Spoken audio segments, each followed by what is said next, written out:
In this episode, we build fast recall by strengthening your understanding of essential security operations terms in plain language, but we do it in a way that still feels connected to how a Security Operations Center, SOC, actually works. Beginners often struggle not because a concept is impossible, but because the vocabulary arrives all at once, and every term seems to overlap with the next. When that happens, learners either memorize shallow definitions or they avoid the terms altogether, and both paths lead to confusion during exam questions and real-world discussions. The goal here is not to recite a dictionary. It is to build mental handles you can grab quickly when you are stressed and need clarity. Each term is most useful when you understand what it is, why it matters for security operations, and how it connects to the other terms you already know. As you listen, notice how many terms are really about the same big themes, such as evidence, uncertainty, risk decisions, and continuous improvement, because those themes are the glue that helps vocabulary become a coherent model. Before we continue, a quick note. This audio course is a companion to our course companion books. The first book is about the exam and provides detailed information on how to pass it best. The second book is a Kindle-only ebook that contains 1,000 flashcards that can be used on your mobile device or Kindle. Check them both out at cyber.author.me in the Bare Metal Study Guide series. One of the most foundational terms is alert, which is a signal that something might be important and deserves attention, but it is not proof that anything bad happened. Alerts can be generated by many sources, including behavioral analytics, correlation rules, or anomaly detection, and they vary widely in quality. The reason alert is such a key term is that it sits at the entry point of SOC work, and your whole operation depends on handling alerts without panic and without dismissal. A beginner misunderstanding is treating every alert as an incident, which leads to overreaction, or treating most alerts as noise, which leads to missed threats. A healthier understanding is that an alert is a prompt to begin evidence gathering and to decide whether the signal represents risk that requires escalation. When you remember this, you approach alerts as questions, not as conclusions, and that mindset helps you stay consistent under pressure. Another essential term is triage, which is the early decision-making step where you sort signals by urgency and importance so limited attention goes where it matters most. In plain language, triage is deciding what needs action now, what needs more checking, and what can likely be closed with confidence. Triage matters because no SOC has unlimited time, so triage quality determines whether the team catches meaningful threats quickly or spends its day proving benign activity. A common beginner mistake is thinking triage is only speed, but triage must balance speed and correctness because rushing can lead to false closure, while hesitation can lead to delayed containment. Strong triage uses context, baselines, and high-value evidence to reduce uncertainty quickly. When you internalize triage as disciplined prioritization, you can connect it to metrics like time to triage and quality indicators like rework and reopen rates. The term case is also important because it represents the unit of work that organizes investigation steps over time. A case is usually created when an alert or observation requires investigation beyond a quick check, and it becomes the container for evidence, notes, decisions, and handoffs. Cases matter because they help teams work consistently and they prevent information from being lost when multiple people are involved. A beginner misunderstanding is thinking a case is the same as an incident, but many cases are resolved as benign, misconfiguration, or low-risk behavior after evidence is reviewed. Understanding cases as structured work also helps you see why automation and enrichment are valuable, because they make case building faster and more consistent. When you can keep alert, triage, and case distinct in your mind, you gain clarity about how work flows through a SOC. That clarity is exactly what fast recall is supposed to give you. A term that often causes confusion is incident, because people use it loosely, but in operations it should mean a confirmed security event that requires coordinated response actions. An incident is not simply a suspicious signal. It is a situation where evidence supports that harmful activity occurred or is occurring, and action is needed to reduce risk and restore trust. Incidents matter because they trigger more formal coordination, more careful decision-making, and often broader communication. A beginner misunderstanding is assuming the incident label is purely technical, when it often depends on impact, scope, and business context. Another misunderstanding is thinking that once something is labeled an incident, you already know the whole story, but incident response often begins with uncertainty and evolves through investigation. When you remember incident as confirmed and coordinated, you can see why scoping, containment, eradication, and recovery exist as distinct phases. The term becomes a marker of seriousness and structured response, not a synonym for any alert. Scope is another essential term because it represents the boundary of what is affected and what is potentially involved in an incident. In plain language, scope is the answer to what systems, accounts, and time windows you believe are part of the problem right now. Scope matters because it drives priorities, containment decisions, and communication about impact. Beginners often think scope should be perfect before action, but in real operation, scope is a working estimate that is refined as evidence accumulates. A disciplined scope is evidence-driven and revisable, meaning you expand or narrow scope when facts justify it, not when fear or convenience pushes you. Scope also connects to hypothesis and timeline, because those tools help you decide what is likely connected and what is likely unrelated. When you understand scope as a controlled boundary rather than a final verdict, you can move faster without guessing. Hypothesis is a term that becomes powerful when you treat it as a testable explanation rather than as a guess. A hypothesis is a statement about what might be happening that can be supported or contradicted by evidence, such as suspecting credential misuse or suspicious lateral movement. Hypotheses matter because they give investigation direction, preventing endless wandering through logs. A beginner misunderstanding is treating hypotheses as stories you want to prove, which creates bias, when the better approach is to try to disprove them quickly.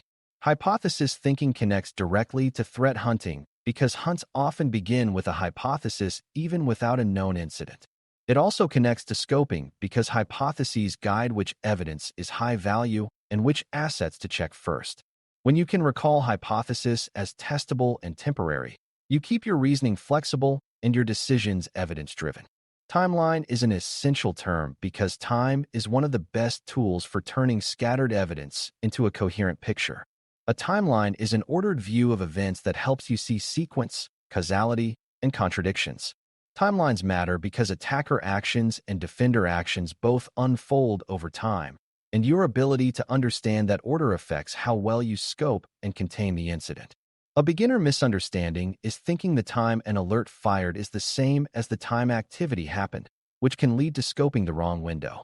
Another misunderstanding is thinking timelines are only for final reports, when in reality they are investigation tools that reveal gaps and prompt better questions.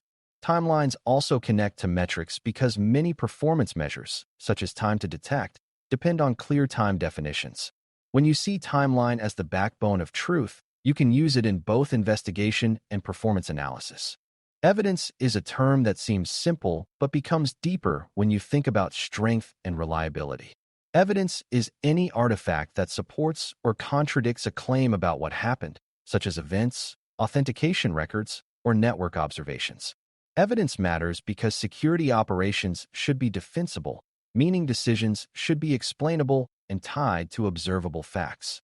A beginner misunderstanding is treating any signal as evidence of compromise, when signals can be weak, ambiguous, or misleading without context.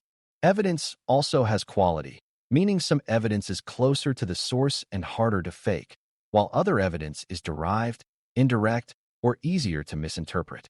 Understanding evidence quality supports better triage, better scoping, and better containment choices. When you internalize evidence as graded rather than equal, you become less likely to guess and more likely to corroborate. Containment is a key term because it is the phase where you take actions to stop harm from getting worse while you continue to learn. In plain language, containment is limiting attacker freedom and limiting spread without unnecessarily shutting down the business. Containment matters because waiting too long can allow damage to grow, but acting too aggressively can create outages and destroy evidence. A beginner misunderstanding is treating containment as unplugging everything, when many containment choices are targeted and reversible. Containment is also connected to risk decisions because you often act with partial information, so you choose actions that reduce risk while preserving options. When you recall containment as proportional risk reduction, You can reason through exam scenarios without overreacting. It becomes a measured control step rather than a dramatic emergency move. Eradication is another essential term, and it means removing the attacker's foothold and the conditions that allowed it to exist. In plain language, eradication is making sure the unwanted access or persistence is gone, not just quiet. Eradication matters because many incidents recur when teams remove visible symptoms but leave underlying access paths intact. A beginner misunderstanding is thinking eradication is a single action, like deleting a file, when in reality it often involves securing identities, correcting configurations, and removing persistence across affected systems. Eradication connects directly to verification because you should not assume the attacker is gone. You should confirm through evidence that access and behavior no longer exist. It also connects to recovery because you want to restore operations into a clean environment, not into one that still contains hidden footholds. When you recall eradication as removing both foothold and enabling conditions, you avoid false closure. Recovery is the term for restoring normal operations safely after containment and eradication steps are underway or complete. In plain language, recovery is bringing systems and services back in a way that maintains trust and reduces the chance of relapse. Recovery matters because rushing systems back online can reintroduce compromised assets or recreate the same enabling conditions the attacker exploited. A beginner misunderstanding is viewing recovery as simply restoring availability, when you also need to restore confidence through validation, testing, and monitoring. Recovery connects to controlled reentry, which is the idea of bringing services back in phases with checkpoints. It also connects to resilience metrics because recovery time and stability affect business impact. When you remember recovery as trust restoration, not just service restoration, your reasoning becomes safer and more complete. Lessons learned is an essential term that represents the structured reflection that turns one incident into many improvements. In plain language, lessons learned is using evidence from the incident to strengthen every response phase so the next time is faster and clearer. Lessons learned matters because without it, organizations repeat the same mistakes and keep the same blind spots. A beginner misunderstanding is thinking lessons learned is a blame meeting, when the goal is system improvement, not punishment. This term connects to continuous improvement, where post-incident data is used to drive changes in detections, playbooks, and telemetry. It also connects to metrics because you need measurement to verify that improvements were implemented and actually changed outcomes. When you recall lessons learned as the bridge from experience to growth, it becomes a central part of maturity rather than an optional closing step. Threat hunting is another essential term in this glossary because it represents proactive investigation driven by hypotheses rather than by alerts alone. In plain language, threat hunting is a structured search for attacker behavior that may not have triggered detection using evidence and baselines. Hunting matters because alerting is never complete, and hunting finds gaps before attackers exploit them. A beginner misunderstanding is thinking hunting is random exploration, when the disciplined approach begins with a testable hypothesis and ends with defensible conclusions. Hunting connects to improvement because hunt results can become better detections, better playbooks, and clearer data requirements.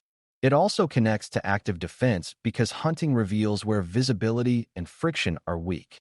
When you recall hunting as hypothesis to evidence, you can use it as a reliable process rather than as an occasional adventure.